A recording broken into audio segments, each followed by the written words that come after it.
ये ओलसो पारे उनकी आवाज। भारत माता की और थोड़ी सी बाहर निकालो, क्योंकि ऐसे गांधी जी अगर इतने धीरे धीरे लगाते देश आजाद ही नहीं होता। बोले भारत माता की। गांधी दर्शन प्रशिक्षण शिविर में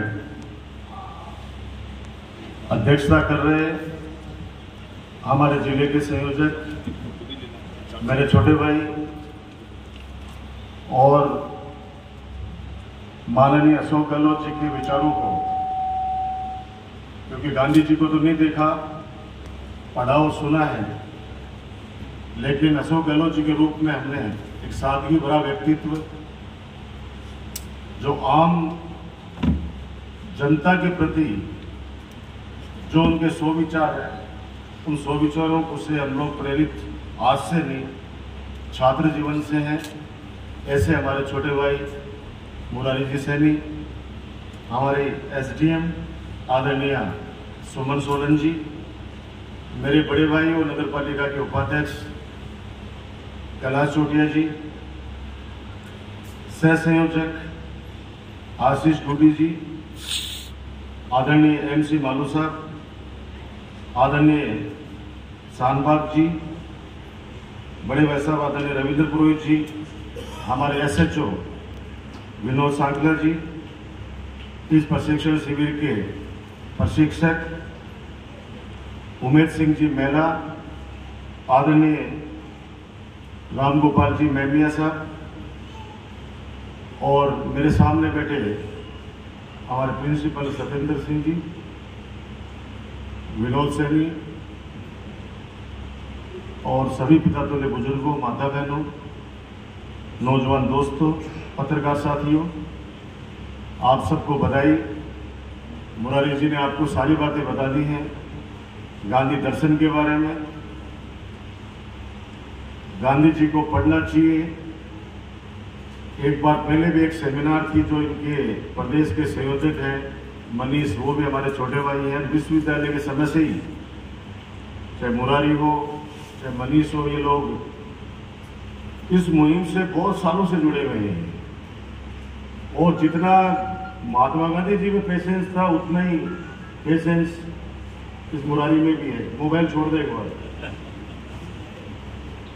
पेशेंस इसलिए कहना चाह रहा हूं कि आप काम करते रहना किसी एक सब्जेक्ट पे, बहुत बड़ी बात है जब रोजाना लोगों के विचार चेंज होते हो। यो मोबाइल जितना भी हाथ में है ना, वहां हर मिनट में विचार चेंज हो रहे नहीं है तो पता को लीजिए थे। 1 मिनट के बाद अभी खबर आई कि एक एक्सीडेंट हुआ और 5 जना खत्म होगा, जना विचार एकदम आंसू में डूबगा। 5 मिनट बाद में आई कोई खुशी की खबर, फिर 2 मिनट बाद में कोई लड़ाई की आ गई, फिर 5 मिनट बाद कमाए कोई और आ गई, फिर 6 मिनट बाद कमा कोई बकरी चोरी होगी, बिकी आ गई, बिकी टेंशन लेके बैठ जा। जो भी कमाए कमेंट कर लो, वो कमेंट कर लो, वो कमेंट कर लो, तो पूरे दिन भर का विचार बदलता रही है। उस दौर के अंदर कोई व्यक्ति अगर एक सब्जेक्ट को लेकर उसके पीछे लग जाए, ऐसे ये लड़के जिनकी मैं तारीफ करना अपने आप का सौभाग्यशाली मानता हूं कि विश्वविद्यालय के समय से देखा है मैंने। और आज के इस युग के अंदर जब दादा दादी या घर का कोई बुजुर्ग अगर कोई ज्ञान का दर्शन कराना चाहिए अपने पोतों को या बहू को, तो मैं लिख के दे रहा हूं कि वो 5 मिनट से ज्यादा झेल नहीं सकते। तो गांधी जी को तो पढ़ो या मत पढ़ो, लेकिन मैं कह रहा हूं कि उनको जरूर पढ़ो जिन्होंने हमें जन्म दिया है। मैं लिख के दे सकता हूं कि दादा दादी और माता पिता के मामले में अगर पढ़ लेंगे तो वो इस सेम संघर्ष जो इस देश को आजाद कराने में महात्मा गांधी जी ने किया, आर्थिक अभाव सबसे बड़ी, लक्ष्मी माता जी की आरती में क्या आता है कि सब कुछ संभव हो जाता, दिल नहीं घबराता, भी जमाना लिख दी आरती में, सोच रहे थे। और खान पान को वैभव सब तुमसे आता, उस दौर में महात्मा गांधी जी के पास में आर्थिक संपन्नता नहीं थी, लेकिन फिर भी इस देश को एकता के अंदर उन्होंने बांधा और उसके बाद समाज के हर वर्ग को, जिनके पास साधन नहीं थे, आपको पता है उस समय काहे के साधन थे, अगर दिल्ली में कॉल कर लिया महात्मा गांधी जी ने कि हमें वहां पे इकट्ठा होना है तो बात करो, जब हमारा हिंदुस्तान गुलाम था अंग्रेजों के पास। आज तो हम आजाद हैं, खुली हवा में सांस ले रहे हैं। उस समय छुप छुप के लोग किस तरह से कितने महीनों पैदल चलकर और दिल्ली पहुंचा करते थे, क्योंकि कुछ स्वतंत्रता सेनानियों से हमारा मिलना हुआ, उनसे हमने पूछा कैसे जाते थे आप लोग, कैसे करते थे, कोई टेलीफोन नहीं था, गाड़ी नहीं थी, कोई संसाधन नहीं थे, फिर कैसे इतना बड़ी जंग लड़ी, वो भी अंग्रेजों के साथ में जो सर्वगुण संपन्न थे, साधन सब कुछ साधन थे उनके पास। तो वही चीज परिवार में है। आज हो सकता है कि घर में बड़ी बड़ी गाड़ियां आ गई होंगी किसी के घर में, लेकिन उस परिवार के उस पूर्वज को भी देखो जो कंधे के ऊपर बोझ ढो ढो के और परिवार को पालता था, सारे रिश्ते नातों को निभाता था और उसके बाद के अंदर बच्चों को पढ़ाता भी था। हम तो बहुत सौभाग्यशाली हैं कि सेठ आनंदीलाल जी पोदार जैसे भामाशाह इस नवलुल की धरती पर जन्मे, जिन्होंने आजादी से पहले ही शिक्षा की जगत के अंदर एक अलग क्रांति लाए और पोदार कॉलेज की स्थापना कर दी। मुझे देश के कई हिस्सों में जाने का मौका मिलता है तो बहुत लोग ये कहते हैं कि साहब हम हरियाणा के हैं, लेकिन नवलगढ़ का ऋण है हमारे ऊपर। मैंने कहा भाई किस बात का, आपका क्या लेना देना? बोले हमने बीकॉम आपके पोदार कॉलेज से की। आसपास के क्षेत्र के अंदर कहीं पे भी कॉलेज नहीं हुआ करती थी। हमारा जयपुरिया हॉस्पिटल, आंखों का हॉस्पिटल से जयपुरिया होगा ना, मध्य प्रदेश हरियाणा तक दिल्ली तक के लोग यहाँ पे इलाज कराने आते थे। तो जो हमारे यहाँ के सेठ जिन्होंने शिक्षा, चिकित्सा, पानी की व्यवस्था, कुएं खुदवाते थे, अगर आज के युग में बच्चों को बताएं कि ऐसे सेठ लोग क्या करते थे, ऐसे ऐसे काम क्या करते थे, और एक कुआं अगर किसी सेठ ने गांव में बना दिया तो 3 दिन गांव के लोग उसमें पानी पिया करते थे। अब स्थिति उलट है। अब कोई मुलाजमा एक ट्यूबवेल लगा दिया तो बिल भी गोत्रा में बांट दियो कि वो तो फलाना गोत्रा का लगाया, हमारा को लगाया। तो वर्तमान में तो इस प्रशिक्षण शिविर की ज्यादा आवश्यकता है। हालांकि ज्यादा ज्ञान नहीं देना चाहिए, ज्यादा ज्ञान से आजकल लोग बाग बोर हो जाते हैं, क्योंकि आज ये गांधी दर्शन है। ये भी मुझे पता है कि आप लोगों को फोन कर करके, मैसेज कर करके बुलाया होगा। अगर यहीं पे सपना चौधरी आ जाती तो लाठी चार्ज करना पड़ता। और गांधी जी के बारे में कुछ नहीं बताएंगे, लेकिन सपना चौधरी के बारे में सब कुछ बता देंगे कि उसका बाप का नाम क्या, उसकी माता का नाम क्या। जब मैं सवाई माधोपुर का प्रभारी मंत्री था तो 15 अगस्त के ऊपर सांस्कृतिक कार्यक्रम हुआ बहुत अच्छा। एक बच्चे ने देशभक्ति का गीत प्रस्तुत किया। मैंने उसको बुलाया, मैंने कहा भगत सिंह के बारे में क्या जानते हो आप? तो उन्होंने कहा कि भगत सिंह के बारे में सब जानता हूं, अजय देवगन है, उसका बाप का नाम वीरू देवगन है। अब आप सोचिए, पत्नी का नाम भी बता दिया, काजोल है।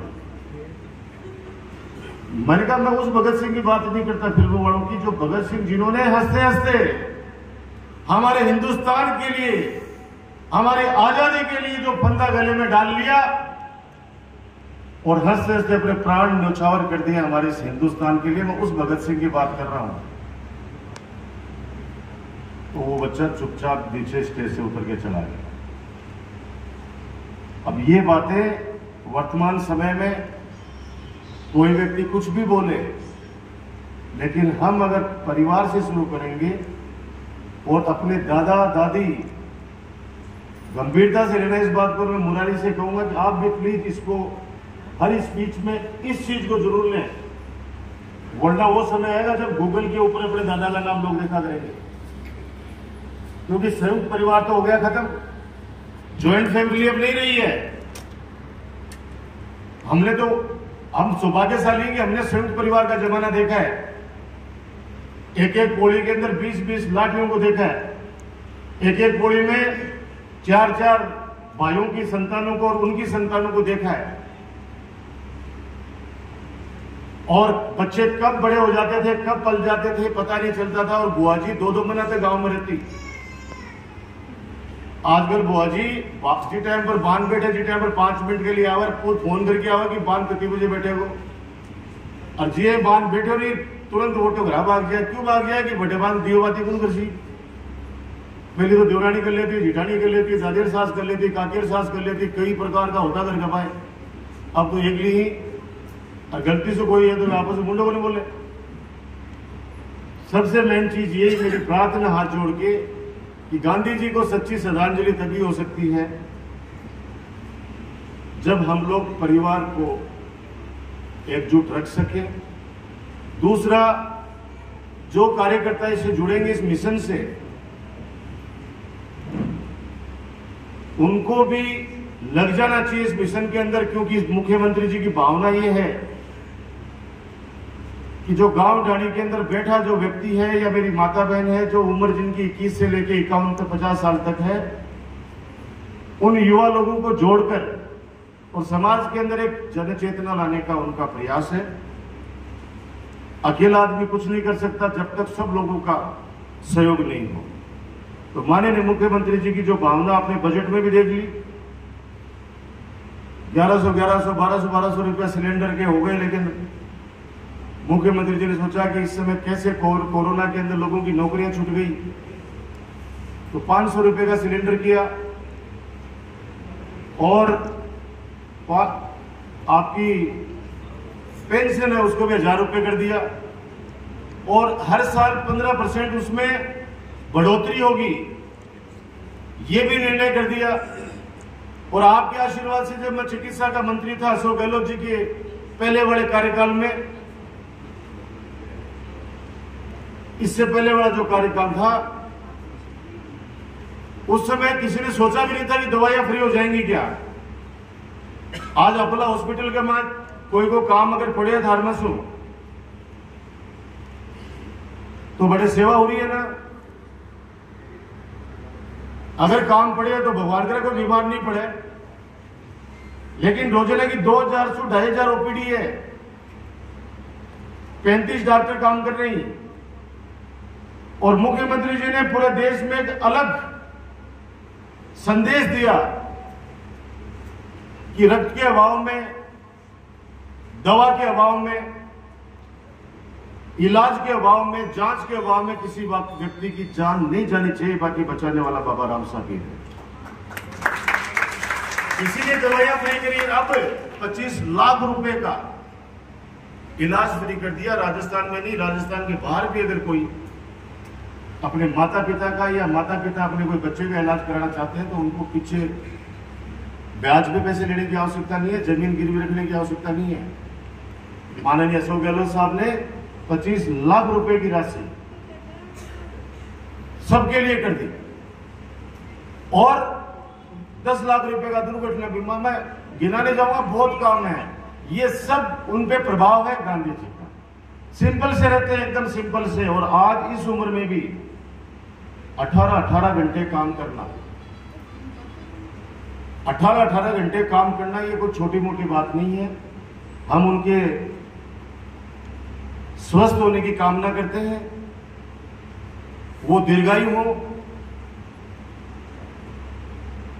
हमेशा हम लोगों पे आशीर्वाद बना रहे, ये ईश्वर से प्रार्थना करता हुआ मैं गांधी दर्शन